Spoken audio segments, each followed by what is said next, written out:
मुझे पता तो था सोनल दिल्ली में है, पर कहाँ है ये पता नहीं था। मैं भी दिल्ली में ही रहता हूँ। रोहिणी में 3 बेडरूम का एक फ्लैट शादी से पहले ही खरीद लिया था। मैं माँ बाबा के साथ सपत्नीक वहीं रहता हूँ। मैं एक मल्टीनेशनल कंपनी में उच्च पद पर नियुक्त हूँ। मेरी पत्नी भी वर्किंग है और बहुत सुलझे विचारों वाली है। बड़ी मेहनत से हम दोनों ने बेटे अयान के एडमिशन की तैयारी करवाई और दिल्ली के एक नामी गिरामी स्कूल जिसका बोर्ड रिजल्ट तकरीबन 100% रहता है, वह एंट्रेंस दिलवाया और उसका सिलेक्शन भी हो गया। पेरेंट्स को इंटरव्यू के लिए बुलाया गया तो मेरे हर्षायुक्त आश्चर्य की सीमा न रही। हमारा इंटरव्यू लेने वाली सीनियर हेड सोनल मिश्रा थी। मैं उसे तुरंत पहचान गया। रत्ती भर भी बदलाव न आया था सोनल में। वही छरहरा लंबा कद, गोरा रंग और मधुर मुस्कान। पर पता नहीं क्यों मुझे उसकी आंखों में कुछ ऐसा दिखा जिसको देखकर एहसास हुआ कि वो अंदर ही अंदर एक भयानक जंग से लड़कर आई हो। मैंने अपनी पत्नी से सोनल का परिचय करवाया और सोनल को घर आने के लिए बोल दिया। सोनल ने कोई श्रृंगार न किया था, यहाँ तक कि मंगलसूत्र भी नहीं पहना था। सोनल मिश्रा कॉलेज में मेरी बहुत अच्छी दोस्त थी और हम दोनों हमेशा साथ ही दिखते थे। पर दोस्ती को छोड़कर और कोई रिश्ता ना था हमारे बीच। हालांकि मैं सर्वगुण संपन्न सोनल को बहुत पसंद करता था, पर मैंने ये बात कभी सोनल पर जाहिर ना की थी। मैं भावुकता में बहकर एक अच्छी दोस्त खोना नहीं चाहता था और शायद यही हिचक सोनल के साथ भी थी, क्योंकि मैंने अक्सर उसकी आंखों में कुछ तैरता हुआ महसूस किया था जो सतरंगी चमक लिए होता था। फिर मैंने सीए करके नौकरी कर ली और सोनल वनस्थली से पीएचडी करने चली गई। उसके बाद कुछ दिन तो फ़ोन पर बात होती रही, फिर वो भी कम होते होते बंद ही हो गई। पर आज सोनल को देखकर पुरानी सारी बातें ताज़ा हो गईं। मैंने सोनल को अपना फ़ोन नंबर दिया और अपनी पत्नी सुधा के साथ घर लौट आया। सुधा सोनल से मिलकर बहुत खुश थी। आखिर अब उसके बेटे को उसी स्कूल में जाना था जहाँ की सीनियर हेड अब हमारी पारिवारिक मित्र बन गई थी। अगले दिन मैंने सोनल को ऑफिस से फ़ोन किया। सोनल ने तुरंत फ़ोन उठाया और बोली, हाँ सुयश, गुड मॉर्निंग, कैसे हो तुम? मैं जानता था कि सोनल हमेशा सीधी बात करना ही पसंद करती थी। उसे घुमा फिराकर बात करना बिल्कुल पसंद नहीं था और मेरा भी यही स्वभाव था। सो मैंने कहा, सोनल मैं तो ठीक हूँ, पर तुम कुछ मुझे कल ठीक नहीं लगी। इतने सालों के बाद भी तुम्हें देखकर मैं तुम्हारे सुख दुख और चिंताएं महसूस कर सकता हूँ और उसी हक से पूछ रहा हूँ कि क्या बात है, क्यों तुम कल मुझे नॉर्मल नहीं लगी? देखो हम बहुत अच्छे दोस्त हैं और इसीलिए हमारी दोबारा मुलाकात हुई है, तो फिर आपस में पर्दा क्यों? तुम आज भी पहले की तरह मुझसे बेझिझक अपनी सारी बातें शेयर कर सकती हो। इतना विश्वास तो होगा तुमको मुझ पर। सुधा भी बड़ी खुश है तुमसे मिलकर, पर हम दोनों के खुश होने की वजह अलग अलग है। वो इसलिए खुश है कि उसका बेटा तुम्हारे संरक्षण में है और मैं अपनी सबसे प्यारी और अति घनिष्ठ दोस्त को दोबारा पाकर खुश हूँ। अब तुम बताओ क्या बात है, क्या उलझन है तुम्हारी लाइफ में? पहले की तरह हम दोनों अब भी मिलकर सारी उलझन सुलझा लेंगे। सोनल चुपचाप सुनती रही और मेरे चुप होने पर धीरे से बोली, सुयश मैं फ़ोन पर नहीं बता सकती, हम शाम को कहीं मिलते हैं, फिर बात करते हैं। अभी मैं थोड़ा बिजी भी हूँ, कहकर उसने बाय कहकर फ़ोन रख दिया। मैं सोचने लगा कि कोई ना कोई बात तो है जिसकी वजह से सोनल अपसेट है। 2 घंटे बाद सोनल का फ़ोन आया, सुयश तुम फ्री कब होते हो? मैंने कहा मैं फ्री ही हूँ, बस थोड़ा काम बाकी है, 4 बजे तक बिल्कुल फ्री हो जाऊँगा। अच्छा तो फ्री होकर तुम मुझे यहाँ से पिक कर लेना और आज मेरे घर चलकर चाय पियो ना, मैं अच्छी चाय बनाती हूँ, कहकर सोनल हंस पड़ी। मैंने ओके कहकर जल्दी जल्दी काम निपटाना शुरू किया और 4 बजे मैं सोनल के स्कूल पहुँच गया। सोनल मुझे स्कूल के बाहर ही मिल गई और कार का दरवाज़ा खोलकर आगे ही बैठ गई। थोड़ी बहुत औपचारिक बातें होती रहीं और फिर सोनल का घर आ गया। पर्स से चाबी निकालकर सोनल ने दरवाज़ा खोला और हम दोनों अंदर आ गए। सोनल का घर काफ़ी बड़ा और सुरुचिपूर्ण ढंग से सजा हुआ था। मुझे अच्छी अनुभूति हुई और मैं एक सोफे पर बैठ गया। सोनल पानी ले आई और ट्रे टेबल पर रख कर बैठ गई। तभी मेरी नज़र एक दीवार पर लगे बड़े से फ्रेम में लगी तस्वीर पर पड़ी। अरे ये विनीत है ना? मैंने सवालिया नज़रों से सोनल को देखते हुए पूछा। तो उसने आंखें नीची करके धीरे से कहा, हाँ ये विनीत ही है सुयस, पर अब वो मुझे छोड़कर जा चुका है। सोनल की आंखों में एक हल्की सी नमी तैर उठी थी, पर मैं ये धक्का सह ना सका और बड़ी देर तक मेरे मुंह से कोई आवाज़ ना निकली। समझ में नहीं आया कि सोनल से क्या कहूँ, उसे दिलासा दूँ या इतना बड़ा दुख सहकर संयत रहने पर उसकी तारीफ करूँ। थोड़ी देर बाद मैंने ही पूछा, ये कब हुआ सोनल, और ऐसी घड़ी में भी तुमको मेरा ख्याल ना आया? कम से कम बता तो देती। सोनल फीकी सी हंसी हंसकर बोली, मैंने तो तुम्हें अपनी शादी के बारे में भी कहाँ बताया था सुयस, फिर ये क्या बताती, और तुम्हारा कोई कांटेक्ट नंबर भी नहीं था मेरे पास। विनीत तो शादी के 2 महीने बाद ही कारगिल की लड़ाई में शहीद हो गए थे, पर तुम देख ही रहे हो कि मैंने उनकी फ़ोटो पर कोई माला नहीं चढ़ाई है, क्योंकि मेरे लिए वो अभी भी जीवित है और मेरे साथ ही हैं। मेरी आंखें भर आईं, पर सोनल बिल्कुल शांत थी, जैसे सच में कुछ ना हुआ हो। मुझे लगा शायद यही वजह हो जिससे सोनल की आंखों में अवसाद भर दिया हो, और मेड आ गई थी। सो सोनल ने उसे चाय नाश्ता बनाने को कह दिया और फिर मुझसे बोली, विनीत का सिलेक्शन आर्मी में हो गया था और शादी के तुरंत बाद ही वो चला गया था। सुयस, पापा इस शादी के बिल्कुल खिलाफ थे और वजह सिर्फ विनीत की नौकरी थी, पर मैं विनीत को इतना प्यार करती थी कि पापा की मर्जी के खिलाफ मैंने विनीत से कोर्ट मैरिज कर ली। घर में मेरे दोनों भाइयों ने बहुत हंगामा किया और मुझसे नाता तोड़ लिया, पर मम्मी पापा तड़प उठे थे और थोड़े दिनों बाद मुझे अपने साथ लिवा ले गए। मेरी थीसिस कंप्लीट हो चुकी थी, पर डिग्री कन्वोकेशन फंक्शन में मिलने वाली थी, सो मैं भी चली गई। मेरे भविष्य की चिंता में पापा मम्मी घुलते रहते थे, पर मेरे दोनों भाई मुझसे बात ना करते और ना ही भाभियाँ बोलती।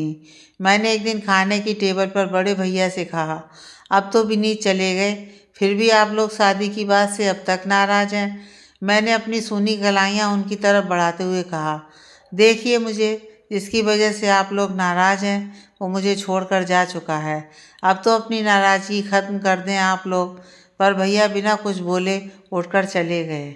उस रात किसी ने खाना ना खाया और दोनों भाभियां मुझे नाराज़गी से देखती रहीं, क्योंकि उनके पति भूखे पेट ही सो गए थे। मैं अपराध बोध के कारण अपने कमरे में सिमट गई और बाहर कम ही निकलने लगी। तभी कन्वोकेशन लेटर आ गया, पर मैं नहीं गई। एक हफ्ते बाद मेरी डिग्री मुझे पोस्ट ऑफिस से मिल गई, तो मुझे लगा कि अब मैं जॉब के लिए अप्लाई कर दूंगी और बिजी कर लूँगी खुद को। मैं रोज़ वैकेंसी देखने लगी और अपने सीवी भेजने लगी। एक दिन इसी स्कूल से मुझे इंटरव्यू के लिए कॉल लेटर मिला और फ़ोन पर टाइम और डेट फिक्स कर दी गई। घर का माहौल बहुत ख़राब रहने लगा था और इसकी वजह मैं थी। ये सोचकर मुझे बहुत आत्मग्लानि होती और मन करता कि तुरंत वो घर छोड़कर अपने घर चली जाऊं। खैर, रात को खाना खाने के बाद मैंने सबको सामूहिक रूप से बता दिया कि मुझे इंटरव्यू के लिए 2 दिन बाद 11 बजे जाना है। सुनते ही मेरे दोनों भाई एकदम भड़क उठे और बोले, पहले ही कोर्ट मैरिज करके हमारी इज्जत में 4 चांद लगा चुकी हो, अब जो थोड़ी बहुत कसर रह गई है उसे नौकरी करके पूरी कर दो। मैंने कहा, भैया मैंने पढ़ाई घर बैठने के लिए नहीं की है, मैं इंटरव्यू देने ज़रूर जाऊंगी, चाहे आप लोगों की मर्जी हो या ना हो। मैं अपने फैसले खुद लूँगी, आप लोग अपनी मर्जी मुझ पर थोपने की कोशिश ना करें। सुयस, मेरी बात सुनकर मेरे दोनों भाई आपे से बाहर हो गए और बड़े भैया चीखते हुए बोले, हाँ तुम्हारे लिए फैसले का जो हश्र हुआ है वो तो दिख ही रहा है हमें। मुझे भी गुस्सा आ गया तो मैं भी चीख पड़ी, भैया बार बार आप मेरे विनीत को टारगेट ना बनाएं, वो देश के लिए शहीद हुए हैं और मुझे उन पर गर्व है। मैं आपकी बहन कहलाने से अपने विनीत की विधवा कहलाना ज़्यादा पसंद करूँगी। छोटे भैया आप इससे बाहर हो गए और उन्होंने एक थप्पड़ मेरे गालों पर जड़ दिया। मम्मी रोने लगी और पापा क्रोध से भर उठे। मैं ये अपमान बर्दाश्त ना कर सकी और अग्नि दोनों आंखों से दोनों भाइयों को देखते हुए उठकर अपने कमरे में चली आई। मैंने अपना सामान पैक किया और सोच लिया कि सुबह मैं अपने उस घर में चली जाऊंगी जिसमें मैं अपने विनीत के साथ रहती थी। मैंने अपने कमरे की लाइट्स ऑफ कर दी और पर्दा खींचने खिड़की के पास पहुंची तो मैंने देखा भाई बरामदे में मेरे दोनों भाई मम्मी को समझाने की कोशिश कर रहे हैं। वो लोग कह रहे थे कि मेरी दूसरी शादी कर देनी चाहिए क्योंकि इसी में सबकी भलाई है। मम्मी बिल्कुल भी तैयार नहीं थी और कह रही थी कि अब ये मुमकिन नहीं है। पर छोटे भैया कुटिलता से चीख कर बोले कि उसकी शादी नहीं करोगी तो और क्या करोगी मम्मी? क्या ज़िंदगी भर इस बोझ का लोटा अपने सर पर रखे रहोगी? और पापा के जाने के बाद पंडित जी पगड़ी के साथ ये लोटा भी हम दोनों के सर पर रख देंगे। बड़े भैया, आप रिश्ता देखना शुरू करो, मैं भी देखता हूँ। कोई ना कोई तो मिल ही जाएगा। कुंवारी लड़की से ज़्यादा इज्जत जाने का खतरा विधवा लड़की से होता है। मम्मी पापा तो अपनी ज़िंदगी जी चुके हैं, सो इनके लिए इज्जत क्या और बेइज्जती क्या। पर हमारे सामने तो पूरी ज़िंदगी पड़ी है। जो लड़की घर वालों की मर्ज़ी के बिना कोर्ट मैरिज कर सकती है, वो कल को किसी के साथ भाग भी सकती है। सुयस, मेरा संयम जवाब दे गया और मैं अपने बिस्तर पर गिरकर रोने लगी और पूरी रात रोती रही। सुबह होते ही मैं अपनी अटैची लेकर पापा मम्मी के कमरे में पहुंची। मैंने उनसे कहा, मैं अपने घर जा रही हूं और अपने दोनों बेटों को बता दीजिएगा कि भाग कर नहीं, आप सबको बताकर जा रही हूँ। पापा ने कुछ कहने की कोशिश की, पर मैं उन्हें कुछ बोलने का मौका दिए बगैर बाहर निकल आई और ऑटो लेकर अपने घर आ गई। छोड़ दिया वो घर जिसमें मेरा जन्म हुआ था, वो आंगन जहाँ खेलती कूदती गुड्डे गुड़ियों का ब्याह रचाती और झूला झूलती हुई बड़ी हुई थी। बहुत दुख हुआ था मुझे उस वक्त, पर अब सोचती हूँ लगता है कि मैंने बिल्कुल सही फैसला लिया था। तभी नौकरानी चाय नाश्ता लेकर आती दिखी तो सोनल चुप हो गई और चाय निकालने लगी। नौकरानी के जाने के बाद सोनल बोली, लो चाय पियो सुयस, और अपना कप लेकर सोफे पर पालथी मारकर बैठ गई। फिर बोली, सुयस, मैंने इंटरव्यू दिया और सिलेक्ट हो गई। मैंने तुरंत ही ज्वाइन कर लिया और नियति को स्वीकार करके अपने आधे अधूरे जीवन को थोड़ा व्यवस्थित करने में लग गई। मुझसे मिलने कभी वहाँ कोई नहीं आया। पापा मम्मी को उन दोनों कंस जैसे भाइयों ने आने नहीं दिया होगा और किसी के आने का सवाल ही नहीं उठता। एक दिन मम्मी का फ़ोन आया कि तुम्हारे पापा की तबीयत खराब है, अब वो बार बार तुम्हारा ही नाम ले रहे हैं बिटिया। हम तो मजबूर हैं, पर तुम आकर अपने पापा से मिल जाओ। मैंने हाँ कह दी और ख़ुद को वहाँ की हर परिस्थिति से लड़ने के लिए तैयार करने लगी। स्कूल की छुट्टी के बाद मैं पापा से मिलने निकल पड़ी, पर घर की दशा देखकर भौचक्की रह गई। बाहर के लॉन में बड़ा गेट हट चुका था और लॉन के बीच में एक 5 फुट की दीवार बन गई थी, मतलब लॉन का पार्टीशन हो चुका था। बड़े गेट की जगह दोनों तरफ एक एक छोटे गेट लगे थे। मैंने पहले गेट से अंदर घुसी तो मम्मी बैठी दिखी और मुझे देखकर रोने लगी। मैंने उन्हें चुप कराया और पापा के बारे में पूछा। मम्मी ने रोते हुए बताया, तुम्हारे पापा छोटे भाई के साथ रहते हैं और मैं बड़े के। मैं अंदर पानी लेने आई तो बड़े भैया के कमरे में टीवी चलने की आवाज़ आ रही थी। बड़ी भाभी ने मुझे देखकर अनदेखा कर दिया। मैं मम्मी के लिए पानी ले आई थी और आंगन में उठी हुई 7 फुट ऊंची दीवार भी देख आई थी। मैं बड़ी मुश्किल से अपने गुस्से और दुख को कंट्रोल कर पा रही थी। मुझे किसी ने चाय या पानी के लिए भी नहीं पूछा, पर शायद भाभी ने भैया को बता दिया होगा और वो मुझे कमरे में आते हुए दिखे। पर मैं तेज़ी से बाहर निकलकर दूसरे गेट से छोटे भाई के घर चली गई।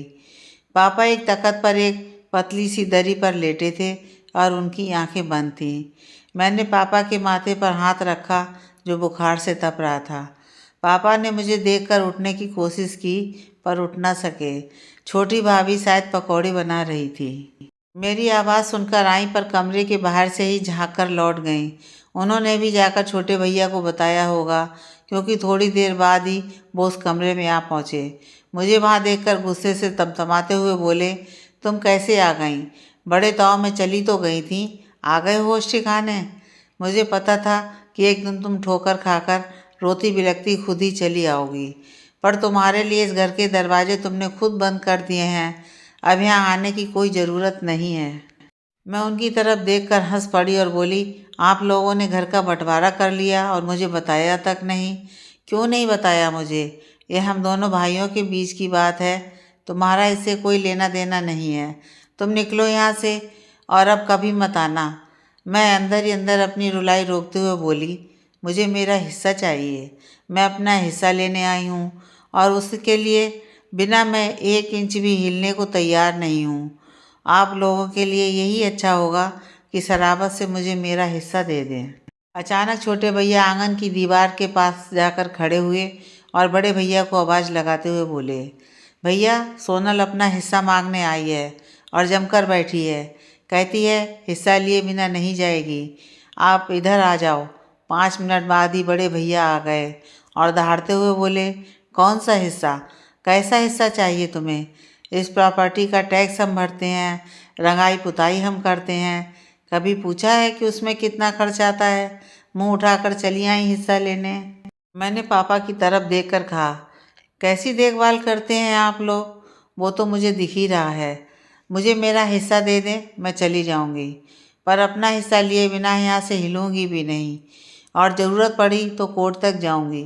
मेरी बात सुनकर दोनों भाई आग बबूला हो उठे और अनाप शनाप बोलने लगे। दोनों भाभियाँ भी आ गईं और बोली, कैसा कलयुग आ गया है। मैं तो मरते मर जाऊं पर अपने भाइयों से कभी हिस्से की बात ना करूं। दूसरी बोली, सही कहा जीजी, बेशर्मी की हद है ये तो।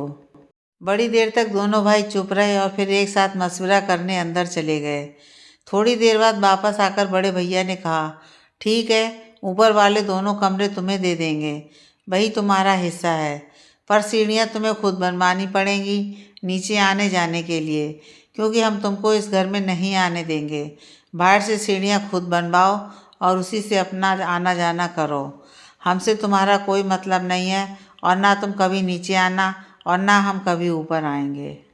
इससे ज़्यादा कुछ नहीं हो सकता है। जो कहना था वो कह दिया हमने, अब तुम चलती बनो और दोबारा कभी अंदर आने की हिम्मत भी मत करना। तुम मर चुकी हो हमारे लिए। मैं उनकी बात सुनकर हंस पड़ी और बोली, मुझे ऊपर के 2 कमरे नहीं चाहिए। भैया चीख कर बोले, तो क्या पूरा घर कर दें तुम्हारे हवाले और हम लोग पेड़ के नीचे रहने लगें? तुम कलंक हो बहन के नाम पर। पूरी दुनिया में तुम जैसी कोई दूसरी बहन ढूंढे से भी नहीं मिलेगी। जो दिया जा सकता था वो दे दिया, अब दफ़ा हो जाओ यहाँ से। सुयस, मेरी बहुत देर से जबरन रोकी हुई रुलाई फूट निकली और मैंने अपने दोनों हाथ जोड़कर अपने हिस्से में मम्मी पापा को मांगते हुए कहा, भैया मुझे आपके घर में से 1 इंच भी नहीं चाहिए। मेरे हिस्से के एवज में मुझे मम्मी और पापा को दे दीजिए। मैं बस उनको लेकर चली जाऊंगी और दोबारा लौटकर कभी नहीं आऊंगी। मेरी बात सुनकर दोनों भाइयों का मुंह आश्चर्य से खुला का खुला रह गया। उनके बोल न फूट रहे थे और मैं पापा का सामान पैक कर रही थी। मैंने मम्मी का सामान भी पैक किया और उनके लड्डू गोपाल, जिनका भोग लगाए बिना वो पानी तक ना पीती थी, उनको भी अलमारी से पैक करने के लिए उठाया। पर मम्मी अचानक मेरे पास आईं और लड्डू गोपाल को मेरे हाथ से छीनकर आंगन में फेंकती हुई बोली, चलो बिटिया, ये लड्डू गोपाल यहीं रहेंगे और भूखे प्यासे पड़े रहेंगे। सामान के नाम पर बस कपड़े ही थे, सो मम्मी पापा को लेकर मैं चली आई। दूसरे दिन पापा को डॉक्टर को दिखाया और 1 हफ्ते में वो भले चंगे हो गए। अब वो लोग बड़े सुकून से मेरे पास रहते हैं और उनको अपने पास लाकर मैं भी बहुत खुश हूँ। आजकल मथुरा वृंदावन गए हैं, परसों आ जाएंगे। सोनल सारी कहानी सुना चुकी थी और चुप हो गई थी। मेरी आंखों से आंसू बह रहे थे। मैं नतमस्तक हो उठा सोनल के सामने। मैं हाथ जोड़कर बोला, तुमने जो किया वो ना कोई कर पाया है और ना कर पाएगा। मैं और मेरा परिवार हमेशा तुम्हारे साथ है। खुद को कभी अकेला मत समझना। मैं आंसू पोंछता हुआ बाहर निकल आया और रास्ते भर सोचता रहा कि यश अपयश तो ईश्वर के अधीन है, किंतु सुविवेक और सुकर्म तो अपने हाथ में है।